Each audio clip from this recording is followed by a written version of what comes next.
എല്ലാ പ്രേക്ഷകർക്കും സ്വാഗതം. നമ്മളിപ്പോൾ നേരത്തെ ഞാൻ കുറച്ച് ദിവസം മുമ്പ്, അധികം ദിവസമായിട്ടില്ല, ഇപ്പോൾ ഞാൻ എൻ്റെ അച്ഛനെക്കുറിച്ചുള്ളൊരു വീഡിയോ, അതായത് ആ കാര്യങ്ങളൊക്കെ പറഞ്ഞുകൊണ്ട് അന്നത്തെ ഓർമ്മകൾ, പഴയ ഓർമ്മകളൊക്കെ, അച്ഛനെക്കുറിച്ചുള്ള ഓർമ്മകൾ നമ്മളൊരു വീഡിയോ ചെയ്ത് കഴിഞ്ഞിട്ടുണ്ട്. അപ്പോൾ ആ ഒരു വീഡിയോൻ്റെ അന്നത്തെ വീഡിയോയിൽ നമ്മൾ ഉൾപ്പെടുത്തിയ കാര്യങ്ങൾ പ്രധാനപ്പെട്ട തന്നെയാണ്. ഇനി അതല്ലാത്ത കുറച്ച് പ്രധാനപ്പെട്ട കാര്യങ്ങൾ കൂടിയില്ല. അപ്പോൾ നമ്മൾ 2 പാർട്ട് എന്നുള്ള രൂപത്തിൽ അപ്പോൾ ആ ഒരു വിശേഷങ്ങളെ സെക്കൻഡ് പാർട്ടാണിത്. ഇന്നത്തെ വീഡിയോയുടെ ആരംഭിക്കുകയായി. അപ്പോൾ നമ്മൾ പറഞ്ഞു വന്ന കാര്യങ്ങൾ വെച്ചാൽ ആദ്യത്തെ ആ ഒരു വീഡിയോയിൽ പ്രധാനപ്പെട്ട ജോലിയായിട്ട് ബന്ധപ്പെട്ട കാര്യങ്ങൾ, അങ്ങനെയുള്ള കുറച്ച് വിശേഷങ്ങളും കാര്യങ്ങളും എല്ലാം നമ്മൾ ഉൾപ്പെടുത്തി. അപ്പോൾ ആ ഒരു വീഡിയോൻ്റെ ലിങ്ക് ഞാൻ ഡിസ്ക്രിപ്ഷൻ ബോക്സിൽ കൊടുക്കാം. അപ്പോൾ പിന്നെ അത് കാണാത്ത, ഇപ്പോൾ ഈ ഒരു വീഡിയോ നേരിട്ട് കാണുന്ന പ്രേക്ഷകർക്ക് ആ ഒരു വീഡിയോ കൂടി കാണുമ്പോൾ കൂടുതൽ കാര്യങ്ങൾ കൃത്യമായിട്ട് മനസ്സിലാവും. അപ്പോൾ അതിന് വേണ്ടിയിട്ട് അങ്ങനെ നമ്മളിപ്പോൾ എന്തെങ്കിലും കണ്ടു കഴിഞ്ഞാൽ, ഇപ്പോൾ കുട്ടികളാണെങ്കിൽ ശരി, ചിലപ്പോൾ നമ്മൾ എന്തെങ്കിലും സാധാരണ എന്തെങ്കിലും ചെയ്യാൻ പാടില്ലാത്ത രീതിയിലുള്ള കാര്യങ്ങളുണ്ടായിരിക്കും. അല്ലെങ്കിൽ എങ്ങോട്ടെങ്കിലും പോകണ്ടെന്ന് പറഞ്ഞിടത്ത് നമ്മൾ പോകാൻ ശ്രമിക്കുക. അപ്പം അങ്ങനെയൊക്കെയുള്ള കാര്യങ്ങളിലൊക്കെ വെച്ചാൽ വളരെ സ്ട്രിക്റ്റ് ആണ്. എല്ലാ കാര്യത്തിലും സ്ട്രിക്റ്റ് ആണ്. ഇത് രാവിലെ ആ ഒരു അച്ഛനൊക്കെ വെച്ചാൽ രാവിലത്തെ ആ ഒരു എണീറ്റ് രാത്രി വരെയുള്ള കാര്യങ്ങളിൽ എപ്പോഴും ഒരു ഓർഡർ ഉണ്ട്. ഈ ചെയ്യുന്ന കാര്യങ്ങൾക്കല്ല, പിന്നെ ഇപ്പോൾ ഭക്ഷണത്തിന്റെ കാര്യം അതുപോലുള്ള കാര്യങ്ങളില്ല, സ്വന്തം കാര്യത്തിലുള്ള ചിട്ടകളല്ല, മറ്റ് ഉള്ള ആളുകൾക്കൊക്കെ വേണ്ടിയിട്ട് ചെയ്യുന്ന കാര്യങ്ങൾ അത് വളരെ പെർഫെക്റ്റ് ആയിട്ട് ചെയ്യാന്നുള്ളത്. ഇത് പെർഫെക്ഷൻ വളരെ നല്ല രീതിയിൽ തന്നെ നോക്കിയിരുന്നു. അപ്പൊ ഈ പെർഫെക്ഷൻ നോക്കാൻ വേണ്ടിയിട്ട് എങ്ങനെ വെച്ചാൽ, നമ്മൾ വെറുതെ ഇപ്പൊ നമ്മൾ എന്തെങ്കിലും കാര്യം, ഇപ്പൊ നമുക്കിപ്പോ എന്തെങ്കിലും കാര്യങ്ങൾ ചെയ്യാന്ന് വിചാരിക്കാം. അപ്പൊ ആ സമയത്ത് ഇത് നമുക്ക് പെർഫെക്റ്റ് ആയിട്ട് ചെയ്യണം എന്നുണ്ടെങ്കിൽ നമ്മൾ വെറുതെ അങ്ങനെ പറഞ്ഞുകൊണ്ട് കാര്യമില്ല. അപ്പൊ അതിന് വേണ്ടിയിട്ട് ഡെഡിക്കേഷനും ഉണ്ടായിരുന്നു, ഈ പെർഫെക്ഷന് വേണ്ടിയിട്ടുള്ള ഡെഡിക്കേഷൻ. അപ്പൊ അത് കൃത്യമായിട്ട് ഇപ്പൊ എന്തെങ്കിലും ഒരു കാര്യം ചെയ്യുകയാണെങ്കിൽ അതിന് വേണ്ടിയിട്ട് വളരെയധികം സമയം ചെലവഴിച്ച് ആ കാര്യങ്ങള് കൃത്യമായിട്ട്, നമ്മൾ പറയില്ല, അപഗ്രഥിച്ച് അതിനെക്കുറിച്ച് കൃത്യമായിട്ട് വിശകലനം ചെയ്തിട്ടാണ് ഈ ഒരു കാര്യം ചെയ്യാൻ വേണ്ടി ഇറങ്ങുള്ളൂ. അല്ലാതെ ഇപ്പൊ എന്തെങ്കിലും ഒരു കാര്യത്തിന് ഒരു പകുതി കാര്യങ്ങൾ അറിഞ്ഞിട്ടോ, ഒരു നമ്മൾ അല്ലെങ്കിൽ ഒരു കാൽഭാഗം എന്ന രൂപത്തിൽ അത്ര ഒരു ശതമാനം അറിഞ്ഞുകൊണ്ട് നമ്മൾ പിന്നെ വേഗം പിന്നെ എന്തെങ്കിലും കാര്യങ്ങൾ ചെയ്യാൻ വരില്ല. അതിന്റെ മുമ്പേ ഇപ്പൊ എന്തെങ്കിലും ഒരു കാര്യം ചെയ്യാനുണ്ടെങ്കിലോ, അല്ലെങ്കിൽ ഏതെങ്കിലും സ്ഥലത്ത് യാത്ര ചെയ്യാനുണ്ടെങ്കിലോ ഒക്കെ ആ കാര്യത്തിനെ കുറിച്ച് അങ്ങോട്ട് പോകേണ്ട കാര്യങ്ങൾ എല്ലാം ഒരു ആദ്യം തന്നെ ഒരു എന്താ പറയുക, ഒരു പ്രീ പ്ലാൻ ഉണ്ടായിരിക്കും. എന്നിട്ട് അങ്ങനെ ചെയ്യണം. അപ്പൊ അതിനൊക്കെ വേണ്ടിയിട്ട് ഇപ്പോൾ എവിടേക്കും പോകണമെങ്കിൽ അപ്പൊ അതിന്റെ മുമ്പ് അവിടെ പോയവരോ അല്ലെങ്കിൽ അതായിട്ട് ബന്ധപ്പെട്ട് അവിടുത്തെ സ്ഥലങ്ങളിലിട്ട് ബന്ധപ്പെട്ടുള്ള ആളുകളിലേക്കൊക്കെ കോണ്ടാക്ട് ചെയ്തുകൊണ്ട് ചെയ്യുന്ന ആ ഒരു രീതിയിലിരുന്നു അന്നത്തെ കാലത്ത് തന്നെ. അങ്ങനെയാണ്. അന്ന് ഇന്നത്തെ പോലെ ഇപ്പോൾ മറ്റ് സൗകര്യങ്ങളൊന്നും ഇല്ലല്ലോ, കമ്മ്യൂണിക്കേഷൻ സൗകര്യങ്ങളൊന്നും ഇല്ലാത്തൊരു കാലത്തും എപ്പോഴും ആ ഒരു രീതിയിലാണ് പോയിരുന്നത്. മിക്കവാറും എല്ലാ ജില്ലകളിലും പോയിട്ടുണ്ട്.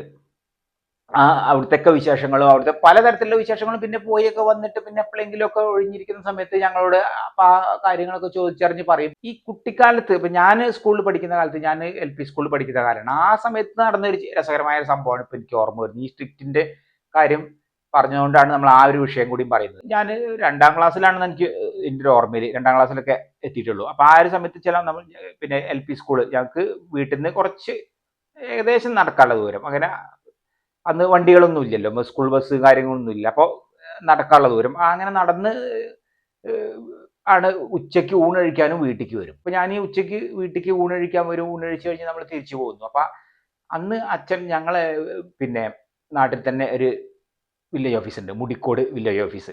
അവിടെ പന്തലൂരിൽ നിന്ന് വളരെ കുറച്ച് ദൂരമേ ഉള്ളൂ. പാണ്ടിക്കാട് ഒക്കെ പോകുന്ന ആ ഒരു റൂട്ടിലാണ് ഇപ്പൊ ഈ പറഞ്ഞ മുടിക്കോട് എന്ന സ്ഥലം, പന്തലൂരിൽ നിന്ന്. രാവിലെ ജോലിക്ക് പോയി അത് കഴിഞ്ഞ് ഉച്ചയ്ക്ക് ഊണഴിക്കാൻ അപ്പോൾ വീട്ടിലേക്ക് വരും. അവിടെ ബസ് ഈ പന്തലൂര് പടിക്കൽ, നമ്മൾ ആ ഒരു ബസ് സ്റ്റോപ്പിൽ ഇറങ്ങിയിട്ട് പിന്നെ ഈ പറഞ്ഞ പോലെ ഈ ബസ് സ്റ്റോപ്പിന്റെ അടുത്ത് തന്നെയാണ് സ്കൂള്. അപ്പോൾ ഈ സ്കൂളിൽ നിന്ന് അപ്പൊ ഞങ്ങൾ സ്കൂളിലേക്ക് പറഞ്ഞ പോലെ വീട്ടിൽ നിന്ന് ഭക്ഷണം കഴിച്ചു വരുന്ന ആ തന്നെയാണ്, അതേ വഴിക്ക് തന്നെയാണ് ഇപ്പോൾ ഈ പറഞ്ഞ പോലെ ബസ് ഇറങ്ങിയിട്ട് പോകുന്നത്. എല്ലാം ഒരു വഴി തന്നെയാണ്. അപ്പൊ ഈ വഴിക്കാണ് അച്ഛൻ അങ്ങനെ ഭക്ഷണം കഴിച്ച് പിന്നെ തിരിച്ച് പോവുക ചെയ്യുക. അവര് കുറച്ച് സമയം ഒഴിവുള്ള സമയത്ത്, അതിപ്പോൾ എന്തെങ്കിലും കാര്യങ്ങളൊക്കെ ആയിട്ട് ഇടയ്ക്ക് ഒഴിവുള്ള സമയത്ത്, എന്നും വരില്ല, അപ്പൊ ഇങ്ങനെ ഇടയ്ക്ക് എന്തെങ്കിലും ജോലി സംബന്ധമായിട്ടൊക്കെ അങ്ങനെ യാത്രകളൊക്കെ ഉണ്ടായിരിക്കില്ല. അപ്പൊ അങ്ങനെയുള്ള സമയങ്ങളിലോ എപ്പോഴെങ്കിലും അതേപോലെ ആ ഒരു ലഞ്ച് ബ്രേക്കിന്റെ സമയത്ത്, അന്നത്തെ കാലത്ത് ഇടയ്ക്ക് മാത്രം. അപ്പൊ അങ്ങനെ ഒരു ദിവസം ഉച്ചയ്ക്ക് വീട്ടിൽ വന്ന് തിരിച്ചു പോകുന്നൊരു സമയം, വളരെ കുറഞ്ഞ ദൂരമല്ലേ ഉള്ളൂ. അപ്പൊ ബസ്സിന് വന്നാലും വളരെ കുറഞ്ഞ സമയം കൊണ്ട് തിരിച്ചെത്താൻ പറ്റും. അപ്പോൾ അങ്ങനെ വരുന്ന സമയത്താണ് ഞങ്ങൾ സ്കൂളിലൊക്കെ നമ്മൾ കളിക്കുന്നു. സ്കൂളിൽ അതേപോലെ ഞങ്ങൾ സ്കൂൾ വിട്ട്, സ്കൂളിൽ ഉച്ചയ്ക്ക് ശേഷം കുറച്ച് സമയം, നല്ല സമയം ഉണ്ടായിരിക്കും നമുക്ക് അന്ന് വെച്ചാൽ കളികളൊക്കെയാണ്. അപ്പൊ ആ കളികൾ, അതിൽ പലതരത്തിലുള്ള കളികൾ ഉണ്ടായിരിക്കുമല്ലോ. അപ്പൊ നമ്മൾ ഇപ്പൊ അന്ന് ചെറിയ പന്തുകളാണ് ഉണ്ടാവും. അപ്പോൾ പന്തുകളി ഉണ്ടായിരിക്കും, പ്രത്യേകിച്ച് ആൺകുട്ടികളാണെങ്കിൽ പന്ത് കളി അല്ലെങ്കിൽ അതുപോലുള്ള ഓടിപ്പാഞ്ഞുള്ള പലതരത്തിലുള്ള കളികൾ അന്ന് കളിച്ചിരുന്നു. അപ്പൊ ആ ഒരു കളിന്റെ ഇടയിൽ വെച്ച് നമ്മൾ ഈ സ്കൂളിൽ അന്ന് ഈ സാധാരണ ജനലിന് വളരെ എപ്പോഴും ഓർത്തെടുക്കണതാണ്. അപ്പൊ ആ ഒരു ജനലിന് നമ്മൾ ഈ കള്ളികളൊന്നും ഉണ്ടായിരിക്കില്ല. നമ്മളിപ്പോ സാധാരണ ഇപ്പോൾ ഒരു ജനലിൽ പറഞ്ഞ വീട്ടിലൊക്കെ നമുക്കിങ്ങനെ ചതുരത്തിൽ പിന്നെ അതിനകത്ത് ഇങ്ങനെ കള്ളികളായിട്ട് നമ്മൾ ഇത് വെക്കുമല്ലോ. ഇപ്പൊ ഇരുമ്പിന്റെ ഒക്കെ ആണെങ്കിലും ഈ പട്ടയൊക്കെ വെച്ചിട്ട് ഉണ്ടാക്കുന്നത് പോലെ ജനൽ കമ്പികൾ, ഇത് അതൊന്നും ഇല്ലാതെ നേരെ ഒരു ഫ്രെയിം ആണെങ്കിൽ അതിന്റെ നടുഭാഗത്ത് ഒരു മരം കൊണ്ടുള്ള ഇരുന്നുണ്ടായിരിക്കും. പിന്നെ വാതിലുമാണ് സ്കൂളിന്റെ പുറം ഭാഗത്തേക്കുള്ള ജനവാതിലുകളൊക്കെ, വാതിൽ മുൻവശത്തുണ്ട്. അപ്പൊ ഇങ്ങനെ കളിച്ചുകൊണ്ടിരിക്കുന്ന ഓടിപ്പാഞ്ഞ് കളിയാണ്. ഒരു കള്ളനും പോലീസും കളി ഉണ്ടായിരുന്നു അന്ന്. ഇപ്പോഴും കുട്ടികൾ ഇങ്ങനെ കളിക്കുമല്ലത്. അപ്പോൾ അന്നത് കൂടുതലായിരുന്നു. അപ്പൊ എന്താ വെച്ചാൽ ഒരാൾ ഓടുക, അപ്പൊ കള്ളൻ ഒരാളായിരിക്കും അതിൽ ഏതെങ്കിലും ഒരു കുട്ടി, പിന്നെ ഒരാൾ പോലീസ് എന്ന് പറഞ്ഞ വിധത്തിൽ നമ്മളൊരു അഭിനയിക്കുന്ന പോലെ. അത് പക്ഷേ തൽക്കാലത്തിന് അപ്പൊ ഇങ്ങനെ ഓടിപ്പാഞ്ഞ് കളിക്കുക, അങ്ങനെയാണ് കള്ളനും പോലീസും കളി എന്ന് പറഞ്ഞ കളി ഉണ്ടായിരുന്നു. അപ്പൊ അങ്ങനെ ഓടിപ്പാഞ്ഞ് കളിക്കുന്ന ഈ കളീൻ്റെ ഇടയിൽ എന്നിട്ട് തൊട്ട് കളിക്കലും അങ്ങനെയൊക്കെ. അപ്പോൾ അങ്ങനെയാണ് അതിൽ ഞാനപ്പോ ഇതേപോലെ ഇങ്ങനെ കളീൻ്റെ ഇടയിൽ നമ്മൾ ഓടണമല്ലോ. അപ്പൊ ഈ അന്ന് സ്കൂളിൽ എന്ന് വെച്ചാൽ LP സ്കൂളിൽ അന്ന് വലിയൊരു തെറ്റാണത്. ഈ നമ്മൾ ഈ സ്കൂളിന്റെ ജനലിന്റെ നമ്മൾ ക്ലാസ്സിൽ ഇരിക്കുകയാണെന്നുണ്ടെങ്കിൽ അതിന്റെ ജനൽ ചാടി പുറത്തേക്ക് വെറുതെ നമ്മൾ പുറത്തേക്ക് ചാടുന്നത്. അല്ലാത്ത സമയത്തല്ല. നമ്മൾ സാധാരണ അതായത് സ്കൂൾ വിട്ട് പോകുമ്പോഴൊന്നും പറ്റില്ല, സ്കൂളിന്റെ ജനൽ ചാടാൻ പാടില്ല. അത് അങ്ങനെയാണല്ലോ. കാരണം നമ്മൾ അതിന്റെ സ്കൂളിന്റെ ഒരു സാമാന്യ മര്യാദയാണല്ലോ. അപ്പൊ അന്നത്തെ കുട്ടികൾക്കൊന്നും ഇപ്പൊ അറിയില്ലല്ലോ. അപ്പൊ കുട്ടികളല്ലേ. അപ്പൊ ഇത് ചാടുന്നത് ഇപ്പൊ അധ്യാപകർ ആരെയും കണ്ടു കഴിഞ്ഞാൽ പിന്നെ ആ കുട്ടിക്ക് നമ്മൾ പറയില്ല ഒരു ശിക്ഷ ഉണ്ടല്ലോ. സ്കൂളിന്റെ അന്നത്തെ കാലത്തെ രീതിക്കുള്ള ശിക്ഷകൾ എന്തെങ്കിലും എഴുതാനോ നമ്മൾ ഇമ്പോസിഷൻ എഴുതുന്ന പോലെ, അപ്പൊ അങ്ങനെ എന്തെങ്കിലുമൊക്കെ ആയിട്ട് അന്നത്തെ കാലത്തെ രീതിയിൽ ഉണ്ടാക്കും. അത് ആ കാലത്ത് ഇപ്പൊ എനിക്ക് ഓർമ്മയുള്ള ഒരു കാര്യമാണ്. അപ്പൊ ഞങ്ങളിപ്പോ എന്താ വെച്ചാൽ ഈ ഇങ്ങനെ ചാടാൻ പാടില്ല. ഓടിപ്പാഞ്ഞ് കളിക്കുന്ന സമയത്ത് ഞാൻ എന്ത് വെച്ചാൽ ഇങ്ങനെ ഈ ലഞ്ച് ബ്രേക്കിന്റെ സമയത്താണ് ഞാൻ അപ്പൊ എന്ന് വെച്ചാൽ നേരെ ചാടി വരികയാണ്. നേരെ ഈ ബതിൽ ചാടിയിട്ട് ഞാൻ ക്ലാസ്സിന്റെ ഉള്ളിൽ കൂടെ ഇങ്ങനെ ഓടിയിട്ട് നിറയെ കുട്ടികളിലല്ലേ. അപ്പോൾ ഓരോരുത്തരും ഓരോ കളികളിലായിട്ട് അങ്ങനെ കളിയാണ്, അല്ലാണ്ട് ക്ലാസ് ടൈം അല്ലല്ലോ. അപ്പോൾ നേരെ ഇങ്ങനെ ചാടിയിട്ട് ഞാൻ നേരെ ഈ മതിൽ ഇങ്ങോട്ട് ചാടി വരികയാണ്. അപ്പൊ എന്റെ മുമ്പിൽ ഒരാൾ ഓടുന്നുണ്ട്, അയാളെ പിടിക്കാൻ വേണ്ടിയിട്ടാണ് ഞാൻ ഓടുന്നത് അന്ന് കളിക്കുമ്പോൾ. അപ്പൊ നേരെ അങ്ങ് എടുത്ത് ചാടുന്നു. അതിൽ എടുത്ത് ചാടി ഈ സ്കൂളിന്റെ നേരെ ചാരി തന്നെ ഒരു വഴി ഇങ്ങനെ ഇപ്പൊ ഞങ്ങളെ വീട്ടിലേക്കൊക്കെ പോകുന്ന ആ ഒരു വയലുണ്ട്, അങ്ങോട്ടുള്ള വഴിയാണ്. അത്യാവശ്യം വീതിയുള്ളൊരു വഴി തന്നെയാണ്. ഇപ്പൊ റോഡായി. അപ്പൊ നേരെ ഇങ്ങോട്ട് എടുത്ത് ചാടി ഇങ്ങനെ നോക്കുന്നത് അച്ഛന്റെ മുന്നിലേക്ക്. സാധാരണ നമ്മൾ വെച്ചാൽ ഒരിക്കലും വിചാരിക്കാതെ നമുക്ക് ശരിക്കും ഒരു റിഹേഴ്സൽ ചെയ്ത് സംഭവിക്കണ പോലെ ഇപ്പൊ അത്. ഞാൻ നേരെ എടുത്ത് ചാടി ഇതങ്ങനെ നോക്കുമ്പോൾ നേരെ മുമ്പിൽ. അപ്പൊ അച്ഛൻ തിരിച്ച്, ഞാൻ ആദ്യം പിന്നെ ചോറൊക്കെ കൊണ്ടുവന്നതാണ്. അപ്പൊ അതിന് ശേഷമാണ് ഇപ്പൊ അച്ഛനൊക്കെ പിന്നെ കുറച്ചുകൂടി കഴിഞ്ഞിട്ടാണല്ലോ. അപ്പൊ അത് കഴിഞ്ഞ് ഈ കളീൻ്റെ ഇടയിലേക്ക് അപ്പൊ അത് കഴിഞ്ഞ് ചോറുണ്ട് തിരിച്ച് വീണ്ടും പോകുന്ന പോക്കിൽ, അതായത് പന്തലൂർ ടൗണിൽ വന്നിട്ട് തിരിച്ചു പോവാണ്. അപ്പൊ ആ പോവാനുള്ള ആ വരവിലാണ് എൻ്റെ ഈ ചാട്ടും ഈ വരവും ഒരേ സ്ഥലത്ത്. ഞാൻ ഇങ്ങനെ നോക്കും. അപ്പം എന്താ ചെയ്യുക വെച്ചാൽ സാധാരണ ഇപ്പം നമ്മൾ ചിലപ്പോൾ അപ്പം നമ്മൾ അവിടെ നിന്ന് എന്ത് ചീത്ത പറഞ്ഞു വിടുക, അല്ലെങ്കിൽ അത് കഴിഞ്ഞിട്ട് പിന്നെ ചിലപ്പോൾ അങ്ങനെ സംഭവിക്കാം. ഇപ്പൊ നമ്മളെ മുതിർന്നവർ നമ്മൾ എന്തെങ്കിലും തെറ്റ് ചെയ്ത് കഴിഞ്ഞാൽ ചെയ്യുന്ന ഒരു രീതി അതാണല്ലോ. അതല്ല എന്നുണ്ടെങ്കിൽ ചിലപ്പോൾ നമ്മൾ പിന്നെ വീട്ടിൽ വന്നിട്ട് ഇതേപോലെ ശാസിക്കുക അങ്ങനെ എന്തെങ്കിലും ചെയ്യും, അല്ലെങ്കിൽ ചീത്ത പറയലൊക്കെ ആയിരിക്കുമല്ലോ. അതല്ല ചെയ്ത്. അപ്പൊ നേരെ എന്താ ചെയ്ത് വെച്ചാൽ ഇപ്പൊ എന്നെയും കൊണ്ട് നേരെ സ്കൂളിന്റെ ഓഫീസ് റൂമിൽ പോയി. അവിടെ ഒക്കെ പരിചയത്തിലുള്ള അധ്യാപകരനെയാണ് അച്ഛൻ്റെ ഒക്കെ. അപ്പോൾ നേരെ ചെല്ലുന്നു. എന്നിട്ട് ഇപ്പൊ ഞാൻ ഇങ്ങനെ ഒരു കാര്യം ഇവിടെ ചെയ്തിട്ടുണ്ട് സ്കൂളിൽ, നീ എന്താണ് സ്കൂളിന്റെ ഒരു ഇതുണ്ടായിരിക്കുമല്ലോ. നമ്മളിപ്പോ സ്കൂളിൽ ഞാനല്ല ശിക്ഷിക്കുന്നത്, സ്കൂളിന്റെ ഇങ്ങനെ ഒരാൾ ചെയ്തു കഴിഞ്ഞാൽ എന്താണ് ശിക്ഷ, ആ ശിക്ഷ കൊടുക്കാം എന്ന് പറഞ്ഞിട്ട് നേരെ പോയി. എനിക്കെന്ത് ശിക്ഷ കിട്ടിയെന്നോ ഒരു കാര്യങ്ങളൊന്നും നോക്കാനൊന്നുമില്ല. നേരെ ഞാൻ അവനോട് ഏൽപ്പിക്കാണ്, ഇങ്ങനെ കാര്യം ചെയ്തിട്ട്. സ്കൂളിൽ നമ്മൾ സാധാരണ രീതിയിൽ പിന്നീട് എന്ത് സംഭവിച്ചു എന്നും കൂടി ചോദിക്കാൻ നിൽക്കില്ല. പിന്നെ ഞാൻ വൈകിട്ട് വീട്ടിൽ നിന്ന് വന്നിട്ടും എന്നോട് എന്താ ഒന്നും ചോദിച്ചില്ല. അപ്പൊ അങ്ങനെ ഒരു രീതി ഉണ്ട്. അപ്പൊ നമ്മൾ ഇതൊരു ഇപ്പൊ ഞാനിങ്ങനെ ഓർക്കതാണ് അന്നത്തെ ആ ഒരു സംഭവം ഞാൻ ഓർക്കണതാണ്. ഇപ്പൊ നമുക്ക് പറയുമ്പോ അത്ര തോന്നില്ല, എന്താ അപ്പൊ ഒരു സാധാരണ പോലെ അങ്ങനെ തോന്നും. പക്ഷെ അന്നത്തെ ആ ഒരു ഇത് ഞാൻ ഇന്നും മറക്കാത്തൊരു സംഭവമാണ്. ഞാൻ എത്ര കാലം കഴിഞ്ഞിട്ടാണെങ്കിൽ എനിക്ക് ഇപ്പോഴും ആ സ്കൂൾ കാണുമ്പോൾ അല്ലെങ്കിൽ സ്കൂളിന്റെ ആ സൈഡിലൂടെയുള്ള വഴിക്ക് പോകുന്ന സമയത്ത് അപ്പൊ ഞാൻ ഓർക്കും, ആ ചാടിയ സ്ഥലം പോലും ഇപ്പൊ എനിക്ക് ഓർമ്മയുണ്ട്. മറക്കാത്തൊരു സ്ഥലമാണ്. അപ്പൊ അതിന്റെ നേരെ മുൻവശത്ത് വേറെ ഒരു വീടൊക്കെ ഉണ്ട്. പിന്നെ ഇപ്പൊ നമുക്ക് പറയാനുള്ള ഏറ്റവും പ്രധാനപ്പെട്ട ഒരു അന്നത്തെ നമ്മളെ മുൻപത്തെ വീഡിയോയിൽ വരാത്ത ഏറ്റവും പ്രധാനപ്പെട്ട ഒരു വിഷയമുണ്ട്. അപ്പൊ അച്ഛന്റെ ഏറ്റവും ഇഷ്ടപ്പെട്ട നമ്മൾ സാധാരണ ജോലിയും മറ്റു കാര്യങ്ങളൊക്കെ കഴിഞ്ഞ് നമുക്ക് ഏതൊരു മനുഷ്യനാണെങ്കിലും നമുക്കൊരു ഹോബി എന്നൊക്കെ പറഞ്ഞ പോലെ നമുക്ക് ഏറ്റവും ഇഷ്ടപ്പെട്ട കാര്യങ്ങൾ. അപ്പൊ ആ ഇഷ്ടപ്പെട്ട കാര്യം അല്ലെങ്കിൽ ഏറ്റവും കൂടുതൽ ജോലി കഴിഞ്ഞാൽ പിന്നെ ഏറ്റവും പ്രാഗൽഭ്യം നമ്മൾ പറയില്ല അത്രയും കഴിവുണ്ടായിരുന്ന വേറൊരു സംഗതി, അതായത് അത് ഒരു കളിയാണ്, നമ്മൾ പകിടകളി എന്ന് പറയും. അപ്പോൾ ഞങ്ങളെ നാട്ടില് ഇപ്പൊ പകിടകളി മിക്കവാറും പഴയ ആളുകൾക്ക് കൂടുതലായിട്ട് അറിയണ്ടാവും. ഇപ്പോഴും നമ്മളെയൊക്കെ നാടുകളിൽ ഈ കളിയുണ്ട്. ചില ഉത്സവങ്ങള് അല്ലെങ്കിൽ മറ്റങ്ങനെ എന്തെങ്കിലുമൊക്കെ ആഘോഷങ്ങളെ സമയങ്ങളിൽ ഉണ്ടാവും. അല്ലാത്ത അതിന്റെ ശേഷം ഈ ഉത്സവം കഴിഞ്ഞ ശേഷം ഉണ്ട് ഈ പുറത്തിട്ടോ നമ്മൾ ഇത് ഈ വല്ല വയലൊക്കെ ഉണ്ടെങ്കിൽ അങ്ങനെയുള്ള ഭാഗങ്ങളിലോ ഒക്കെ ഇത് കൊയ്ത്തൊക്കെ കഴിഞ്ഞ വയലൊക്കെ ഉണ്ടെങ്കിൽ അവിടെ ഇത് സാധാരണ ഒരു കളിയാണ്, നമ്മൾ തായം കളി പോലുള്ള കളി മിക്കവാറും ആളുകൾക്ക് അറിയുന്നുണ്ടായിരിക്കും. അപ്പൊ ചെറിയ രണ്ട് ഇതാണ്, നമ്മളിങ്ങനെ കൈ കൊണ്ട് ഇങ്ങനെ ഉരുട്ടിയിട്ട് അത് ഇടുന്നു. അപ്പൊ അതിൽ എത്ര വരുന്നു എണ്ണത്തിനനുസരിച്ച് കളം വരച്ചിട്ടുണ്ടായിരിക്കും. ഇങ്ങനെ ആ ഒരു കൃത്യമായ അളവിലൊക്കെ വെച്ചിട്ട് അങ്ങനെയൊക്കെയുള്ള അതിന്റെ ഒരു എണ്ണങ്ങളും കാര്യങ്ങളൊക്കെ.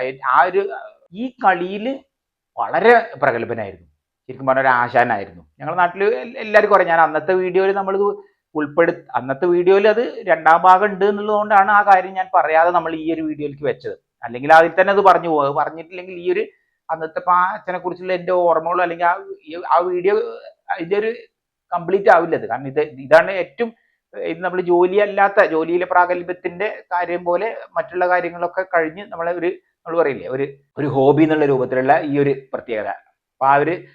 അപ്പൊ ഈ കളി ഇനിയിപ്പോ നമ്മൾ വെച്ചാൽ ഈ കളീന്റെ കാര്യത്തേക്ക് പറയുകയാണെങ്കിൽ ആ കളീനെ കുറിച്ചും അതിനെ കുറിച്ച് പണ്ടത്തെ കാലത്ത് കളിച്ചിരുന്ന ആളുകളൊക്കെ ഇപ്പോഴും ജീവിച്ചിരിപ്പിക്കുള്ളവരുണ്ട്. അന്ന് അപ്പൊ അച്ഛൻ്റെ കൂടെ കളിച്ചവര്, കാരണം വെച്ചാൽ ഈ പകിട കളിച്ചവര് അതിൽ അന്നൊക്കെ അവര് ജൂനിയേഴ്സ് ആവും. അപ്പോൾ ഇപ്പൊ അത്യാവശ്യം പ്രായമായവരുണ്ട്, അവരൊക്കെ ഇന്നും ആ ഓർമ്മകൾ നമ്മളോട് പറയലുണ്ട്, പങ്കുവെക്കലുണ്ട്. അപ്പൊ ഈ കളി ഇങ്ങനെയാണ്, നമ്മൾ തായം കളിക്കുന്ന പോലെ കളം വരച്ച് ഈ എണ്ണം ഇതിൽ ഇങ്ങനെ കറക്കി വീഴുമ്പോൾ അതിനനുസരിച്ചുള്ള എണ്ണങ്ങൾ വെച്ചുകൊണ്ട് ഉള്ള പിന്നെ ജയം പരാജയങ്ങളൊക്കെ അതിനനുസരിച്ചാണ്, അതിൻ്റെ ഓരോ നിയമാവലി ഉണ്ടല്ലോ. അപ്പൊ അതിന്റെ രീതിക്കനുസരിച്ച് അത് പോകും.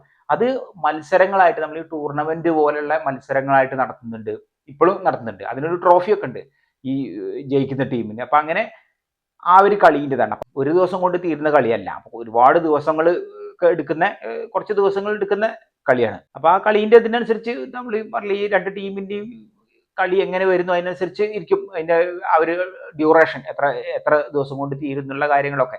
അപ്പൊ അത് അങ്ങനെയൊക്കെയാണ്. അപ്പൊ അതിനൊക്കെ വെച്ചാൽ ഈ സമയങ്ങളിൽ കൂടുതൽ ഈ വെക്കേഷൻ വരുന്ന ടൈമുകൾ, അതിപ്പോ ശനി ഞായറോ അല്ലെങ്കിൽ 4 ദിവസമൊക്കെ ഒന്നിച്ച് പബ്ലിക് ലീവ് ഒക്കെ വരുന്ന ദിവസങ്ങളിലാണ് ഈ ടൂർണമെന്റ് ഒക്കെ വെക്കുകയും ചെയ്യുക. അപ്പൊ ഇങ്ങനെയുള്ള ജോലി അന്നത്തെ ആണെങ്കിലും ഉദ്യോഗസ്ഥന്മാരായിട്ടുള്ളവരുണ്ടായിരിക്കും, അല്ലാതുള്ളവർക്ക് ഒരു ലീവ് വേണമല്ലോ. അപ്പൊ അച്ഛനൊക്കെ വെച്ചാൽ ഈ കളിക്ക് ഇറങ്ങി കഴിഞ്ഞാൽ പിന്നെ ആ കളിക്ക് പോയിട്ട് ഇങ്ങനെ ലീവുള്ള ദിവസങ്ങളാണ് ഈ കളി കഴിഞ്ഞിട്ടേ വരില്ല വീട്ടിലേക്ക്.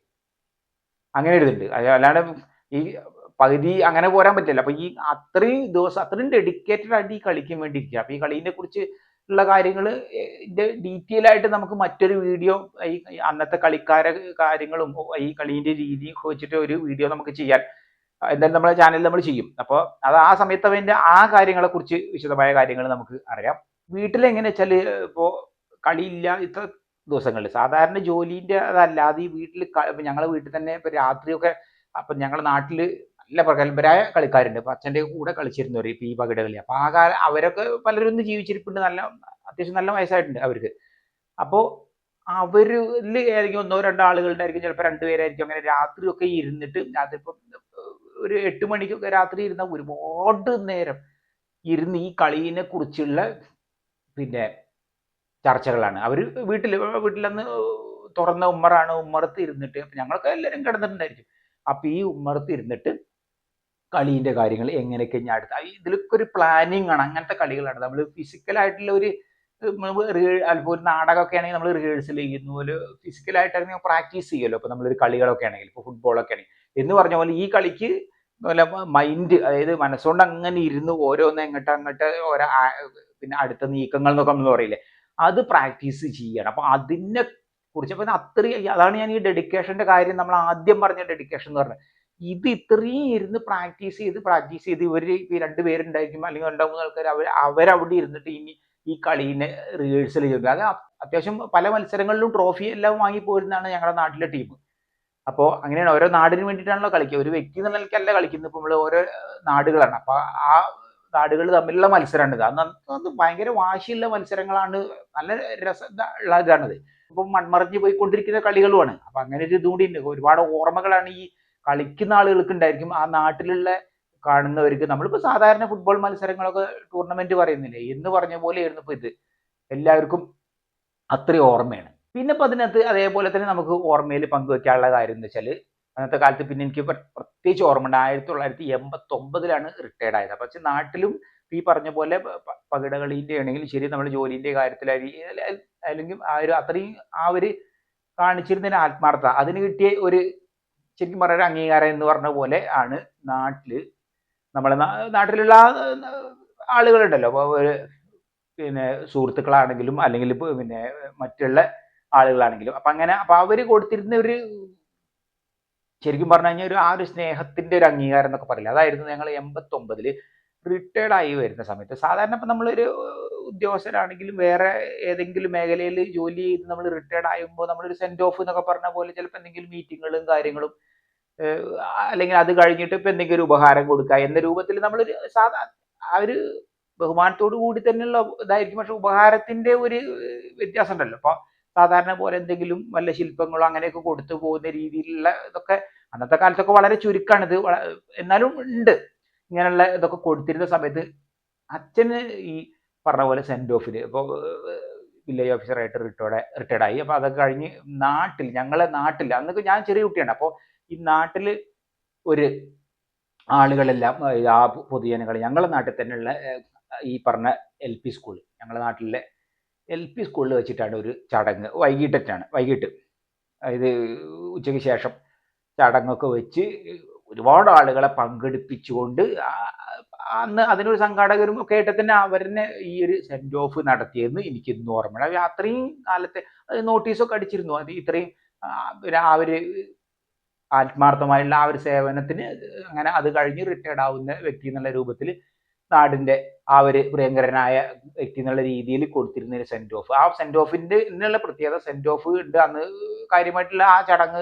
അന്നത്തെ കാലത്തൊക്കെ ഒരു അതുപോലത്തെ ചടങ്ങ് പറഞ്ഞാൽ വളരെ അപൂർവമായിട്ട് മാത്രമാണ് നടക്കുന്നത്. ഇന്നിപ്പോ നമുക്ക് എളുപ്പമാണ്, ചടങ്ങുകളും കാര്യങ്ങളൊക്കെ കൂടുതൽ നടക്കുന്ന കാലമാണല്ലോ. അന്ന് മറ്റു ഇത് പറഞ്ഞ പോലെ ആകെ പത്രങ്ങളൊക്കെ അല്ലേ ഉള്ളൂ, സോഷ്യൽ മീഡിയ കാര്യങ്ങളൊന്നും ഇല്ലല്ലോ. അപ്പോൾ മീഡിയകളൊക്കെ വളരെ കുറവുള്ള കാലം. അപ്പം ആ കാലത്ത് നടത്തിയിരുന്നു. മാത്രമല്ല അതിന് ഏറ്റവും വലിയ ഞാൻ ഓർക്കുന്ന ഒരു കാര്യം എന്ന് വെച്ചാൽ, ഞങ്ങൾ വീട്ടിൽ അന്ന് 89 എന്ന് പറഞ്ഞു കഴിഞ്ഞാൽ വളരെ സാധാരണ ഒരു കാലഘട്ടമാണ്. അപ്പോൾ ആ സമയത്ത് സെൻഡ് ഓഫിന് ഈ പറഞ്ഞ പോലെ ചടങ്ങ് കാര്യങ്ങളും ഉപഹാരങ്ങളൊക്കെ കിട്ടി. പക്ഷെ അതിന് കിട്ടിയിരുന്ന ഒരു വളരെ പ്രധാനപ്പെട്ട ഉപഹാരം അതാണ് ഇപ്പോൾ ഓർമ്മ വരുന്നത്. ഞാൻ ആദ്യമായിട്ട് നമ്മൾ പറഞ്ഞില്ലേ, അപ്പോൾ ഒരു മീഡിയ അതായത് ഒരു ഇലക്ട്രോണിക്സ് ഉപകരണം, നമ്മളൊരു ഏറ്റവും പ്രധാനപ്പെട്ട ഒരു ഇലക്ട്രോണിക്സ് ഉപകരണം അന്ന് ഇന്നും ആളുകളെ ഏറ്റവും കൂടുതൽ സ്വാധീനിച്ചിട്ടുള്ള ടെലിവിഷൻ. അപ്പം അന്ന് ഈ ചടങ്ങിന് ശേഷം നാട്ടിലുള്ള ആളുകളെല്ലാവരും കൂടി ചേർന്നുകൊണ്ട് ഇതാണ് അതിപ്പോൾ അങ്ങനെ നാട്ടിലുള്ള പൊതുജനങ്ങളെ ആ ഒരു സ്നേഹത്തിന് അവർ ഉപഹാരമായിട്ട് കൊടുത്തത് ഒരു കളർ ടെലിവിഷൻ. ഇപ്പം എനിക്ക് ഇന്നും ഓർമ്മ ഉണ്ടാകുന്നത് പണ്ടത്തെ കാലത്തെ കളർ ടെലിവിഷനാണ്. ഇപ്പോൾ നമ്മളൊരു സാധാരണ പോലെ ഒരു വശത്താണ് അതിന്റെ നോബുകളൊക്കെയാണ് ഇങ്ങനെ തിരിച്ചുകൊണ്ടുവന്നത്, റിമോട്ടും കാര്യങ്ങളൊന്നും ഇല്ലല്ലോ. അപ്പം അങ്ങനെ തിരിച്ചുകൊണ്ട് വേണം നമ്മൾ വോളിയം കളറൊക്കെ മാറ്റുന്നത്. അപ്പം ആ ഒരു കളർ ടെലിവിഷൻ അതായിരുന്നു അന്ന് ഉപഹാരമായിട്ട് കൊടുത്തിരുന്നത്. നമ്മൾ സാധാരണയുള്ള ഇപ്പൊ പൂച്ചണ്ട് അങ്ങനെ അല്ലെങ്കിൽ എന്തെങ്കിലും ശില്പങ്ങളിൽ മാത്രം ഒതുങ്ങിയിട്ട് അല്ല ചെയ്തിരുന്നത്. അപ്പൊ അത്രയും അന്ന് വളരെ വിലപിടിപ്പുണ്ട് ഈ ടെലിവിഷന്. അപ്പൊ അന്നത്തെ കാലത്ത് ആളുകൾ ഇത്രയും അധികം ഒരു വിലപിടിപ്പുള്ള ഒരു ഇത് കൊടുത്തിരുന്നത് ആ ഒരു നാട്ടിലുള്ള ആളുകളുടെ ആ ഒരു സ്നേഹത്തിന്റെ ഒരു വില, അതാണ് ശരിക്കും ആ ഒരു കളർ ടെലിവിഷന്റെ വില എന്നുള്ളതല്ല വരുന്നത്. ആ ഒരു നാട്ടിലുള്ള ആളുകൾ എത്രത്തോളം സ്നേഹിച്ചിരുന്നു എന്നുള്ളതിൻ്റെ ഇതാണ് ആ ഒരു സെൻഡ് ഓഫ് സമയത്ത് കിട്ടിയ ഈ ഒരു ഉപഹാരം. അപ്പൊ അതാണ് ഞങ്ങളെ വീട്ടിൽ ആദ്യം വന്ന കളർ ടെലിവിഷൻ. അന്ന് കളർ ടെലിവിഷൻ വളരെ ചുരുക്കമുള്ള കാലമാണ്, ബ്ലാക്ക് ആൻഡ് വൈറ്റ് ടെലിവിഷനുള്ള കാലമാണ്. അപ്പൊ ഈ കളർ ടെലിവിഷൻ ആദ്യമായിട്ട് ഞങ്ങളുടെ നാട്ടിൽ തന്നെ വളരെ ചുരുക്കമുള്ളൂ. അതിനുശേഷമാണ് പിന്നെ പിന്നീടൊക്കെ നമ്മൾ വേറെ വാങ്ങി. ഇന്നും എൻ്റെ മനസ്സിൽ ഓർമ്മ വരുന്ന ആദ്യം വന്ന ടെലിവിഷൻ അന്ന് ഈ പറഞ്ഞ പോലെ നമ്മൾ പഴയ ആന്റിനയാണല്ലോ, നമ്മൾ ഈ ഓടിട്ട വീടുമാണ്. അപ്പൊ അതിന്റെ മുകളിൽ ഒരു ആന്റിനയൊക്കെ വെച്ചിട്ട് അതാണ് അന്ന് കിട്ടുക. അപ്പൊ അത് ആദ്യമായിട്ട് അതിൽ ഒരു ചിത്രം വന്നതും എനിക്ക് ഓർമ്മയുണ്ട്, ഞാൻ കാണുന്നത്. അതും ഈ പറഞ്ഞ പോലെ അച്ഛനെ ഏറ്റവും ഇഷ്ടപ്പെട്ട ഒരു സ്പോർട്സ് മത്സരം അന്ന് ലൈവ് നടക്കുന്ന ഒരു കാലമാണ്. ആ കാലത്ത് 89 നടന്ന ഏതോ ഒരു പ്രശസ്തമായ ഒരു സ്പോർട്സ് മത്സരത്തിന്റെ ലൈവാണ്. ആദ്യമായിട്ട് ഇത് കണക്ഷനൊക്കെ കൊടുക്കുകയാണ്. ഈ ആന്റിന കണക്ഷൻ കൊടുക്കുന്നു, അങ്ങനെ ടെലിവിഷൻ കാണുന്നു. ഫസ്റ്റില്ല. അപ്പോൾ അത് നാട്ടിലുള്ള ഒരുപാട് ആളുകളുണ്ട്. അന്ന് അങ്ങനെയായിരുന്നു. ഞങ്ങളുടെ നാട്ടിൽ എല്ലാ ആളുകളും ഒന്നിച്ചു കൂടിയിരുന്നിട്ടാണ് ഈ ടെലിവിഷനൊക്കെ കണ്ടത്. കാരണം അന്ന് ഒന്നോ രണ്ടോ വീടുകളിലുണ്ടായിരിക്കും. അപ്പൊ ഞങ്ങൾ ഈ വീട്ടിൽ പിന്നീട് നമ്മളെ തറവാട് വീടിന്റെ വീഡിയോ ചെയ്തിരുന്ന ആ ഒരു സമയത്ത് അതിനകത്തും ഞാൻ ആ ഒരു താഴ്വാരം ഉണ്ട്. ആ താഴ്വാരത്തിലാണ് ഈ ടെലിവിഷൻ വെച്ചത്. അന്ന് ആദ്യമായിട്ട് ഈ കൊണ്ടുവന്ന നമ്മൾ പറഞ്ഞ ഈ സെന്റ് ഓഫിന് കിട്ടിയ ടെലിവിഷൻ അത് അവിടെ വെച്ചിട്ട് അതിൽ ഇരുന്ന് ഇത് ഈ പിന്നീട് അന്നത്തെ കാലത്ത് എങ്ങനെ വെച്ചാൽ ഞായറാഴ്ചകളിലുള്ള സിനിമ ഉണ്ട്. അന്ന് ദൂരദർശൻ മാത്രമുള്ള കാലമാണ്. അപ്പോൾ ദൂരദർശനിലുള്ള സിനിമകൾ പിന്നെ ഈ ഇട ദിവസങ്ങളിലല്ല കൂടുതലായിട്ട് ഈ ഞായറാഴ്ചയാണ് അന്ന് മലയാളം പ്രോഗ്രാമുകളൊക്കെ കാര്യമായിട്ട് നമ്മൾ ഈ സിനിമയൊക്കെ കാണുന്നത്. പിന്നെ മറ്റു മത്സരങ്ങൾ അന്താരാഷ്ട്ര തരത്തിലുള്ള മത്സരങ്ങളെല്ലാം ഈ ഇതിനകത്ത് കാണാം. അച്ഛന് പൊതുവെ ഇത്തരം കാര്യങ്ങളിൽ വളരെ ഇഷ്ടപ്പെട്ട വ്യക്തി ആയതുകൊണ്ട് അപ്പൊ ഈ ഒരു സമയത്ത് ആ ഒരു ടെലിവിഷൻ കൂടി വന്നതോടുകൂടി അന്ന് മുതൽക്കാണ് സത്യത്തിൽ ഞങ്ങളൊക്കെ ഞങ്ങളെല്ലാവരും നാട്ടിൽ തന്നെ വളരെ ചുരുക്കി അന്ന് ടെലിവിഷനുള്ള കാലമാണല്ലോ. 89 കാര്യങ്ങളൊക്കെ പല ആളുകൾക്കും ഇപ്പോൾ ഞാനിത് പറയുമ്പോൾ മനസ്സിലാവും. അപ്പൊ അത്രയും ഇതായിട്ടുള്ള കാലത്ത് അപ്പൊ അതാണ് ഞങ്ങൾ ടെലിവിഷൻ ആദ്യമായിട്ട് കണ്ടു തുടങ്ങുന്നു അവിടുന്നാണ്. അപ്പൊ അത്രയും മുമ്പേ ഇത് കാണുന്നുണ്ട്. അപ്പൊ അതാണ് ഇപ്പൊ അമ്മയ്ക്കൊക്കെ ഇപ്പോഴും അന്നേ ടെലിവിഷൻ കാണുന്നു. ഇപ്പൊ സീരിയലുകളൊക്കെ ഇന്നും തുടർന്ന് കണ്ടുകൊണ്ടിരിക്കുന്ന അമ്മയൊക്കെ അടക്കം അത് അന്നത്തെ അവിടെയാണ് ആ തുടക്കം. ഏത് പ്രധാനപ്പെട്ട മത്സരം ഉണ്ടെങ്കിലും എന്തൊരു ഇതുണ്ടെങ്കിലും ഞങ്ങളെ വീട്ടിൽ ആ ഒരു താഴ്വാരത്തിൽ ഒന്നിച്ചിരുന്നിട്ടാണ് സിനിമയാണെങ്കിലും സ്പോർട്സ് മത്സരങ്ങളാണെങ്കിൽ മുഴുവൻ ഇരുന്ന് കണ്ടിരുന്നത്. അപ്പൊ അച്ഛനൊക്കെ വളരെ ആക്റ്റീവായിട്ട് ഇപ്പൊ റിട്ടയർഡ് ആയ ശേഷം അല്ലെങ്കിൽ അതിന്റെ മുമ്പ് പിന്നെ ഈ റിട്ടയർഡ് ആയ ശേഷമാണ് ഇപ്പൊ ടെലിവിഷൻ വന്നത്. അപ്പൊ അതിന് ശേഷം ആകുമ്പോൾ പിന്നെ അച്ഛന് പിന്നെ ഒഴിഞ്ഞ് ഒരുപാട് സമയമുണ്ട്. അപ്പോൾ ഈ കളി എല്ലാവരും ചേർന്നിരുന്ന് കളി കാണുന്നു. അപ്പോൾ വളരെ ഇതായിരുന്നു നല്ല രസമാണ്. ഞങ്ങൾ വീട്ടിൽ നിന്ന് ഈ ടെലിവിഷനിൽ സിനിമ കാണാൻ അല്ലെങ്കിൽ സ്പോർട്സ് കാണാൻ എന്ന് പറഞ്ഞു കഴിഞ്ഞാൽ എല്ലാവർക്കും വലിയൊരു താല്പര്യമായിരുന്നു. ഇപ്പൊ അന്ന് പിന്നീട് വീടുകളിൽ ടെലിവിഷൻ ഒക്കെ ഓരോ വീടുകളിലും വന്നു തുടങ്ങുമ്പോഴും പലരും പിന്നെയും ഈ അവരുടെ വീട്ടിലുണ്ടെങ്കിലും ഈ സ്പോർട്സ് മത്സരങ്ങൾ കാണാൻ വീട്ടിൽ പ്രത്യേകിച്ച് സ്പോർട്സിലാകുമ്പോൾ കുറെ ആളുകൾ ഇരുന്ന് കാണുമ്പോൾ ഒരു ആവേശമാണല്ലോ. ആ ഒരു ആവേശത്തിന് വേണ്ടി പ്രത്യേകിച്ച് വേൾഡ് കപ്പ്, ഫുട്ബോൾ, ക്രിക്കറ്റ് ഇതൊക്കെ എല്ലാ തരത്തിലുള്ള സ്പോർട്സ് മത്സരങ്ങളും കാണാനും ഇഷ്ടമായിരുന്നു അച്ഛന്. അപ്പൊ എല്ലാവരും കൂടി ഒന്നിച്ചിരുന്ന് കാണുന്നത് അതൊക്കെയാണ് ഏറ്റവും മനോഹരമായ ഓർമ്മകളിൽ ഒന്ന് ഇതാണ് വരുന്നത്. ഈ ഒന്നിച്ചിരുന്ന് സ്പോർട്സ് മത്സരം കണ്ടിരുന്നത്. ഇപ്പൊ നമ്മളെ രണ്ടാം ഭാഗത്തിൽ ഈ ഒരു കാര്യങ്ങളും ഇത്തരം കാര്യങ്ങൾ കൂടി നമ്മൾ ഉൾപ്പെടുത്തി. ഒന്നാം ഭാഗം രണ്ടാം ഭാഗം ചേർത്ത് നമ്മളിപ്പോ ഞാൻ ഓർത്തെടുത്ത ഇത്രയും രണ്ട് കാര്യങ്ങൾ ഏറെക്കുറെ എല്ലാ കാര്യങ്ങളും എല്ലാ കാര്യം നമുക്ക് ഉൾപ്പെടുത്താൻ ഉള്ള സമയമില്ലല്ലോ. പ്രധാനപ്പെട്ട കാര്യങ്ങളൊക്കെ ഇപ്പൊ ഈ 2 വീഡിയോയിലായിട്ട് ഞാൻ ഉൾപ്പെടുത്തി. അങ്ങനെയാണ്. ഇനി മറ്റോർമ്മകൾ കാര്യങ്ങളൊക്കെ ഇപ്പൊ അമ്മയ്ക്കൊക്കെ ഓർത്തെടുക്കാനുള്ള കാര്യങ്ങൾ ഉണ്ടായിരിക്കും. അമ്മയ്ക്ക് അച്ഛനെ കുറിച്ചുള്ള ഓർമ്മകൾ കാര്യങ്ങൾ അതൊക്കെ നമുക്ക് വേറൊരു വീഡിയോയിൽ ഉൾപ്പെടുത്തണം. അപ്പൊ ഈ 2 പാർട്ട് 1ഉം 2 ആയിട്ട് ഞാൻ ഇത്രയും കാര്യങ്ങളൊക്കെയാണ് ഇപ്പൊ നമ്മൾ ഇന്ന് മൊത്തത്തിൽ പറഞ്ഞു തീർത്തത്. അപ്പൊ ഇന്നത്തെ വീഡിയോ ഇവിടെ അവസാനിക്കും. നമുക്കടുത്ത പുതിയൊരു വീഡിയോ ആയിട്ട് ഉടനെ കാണാം.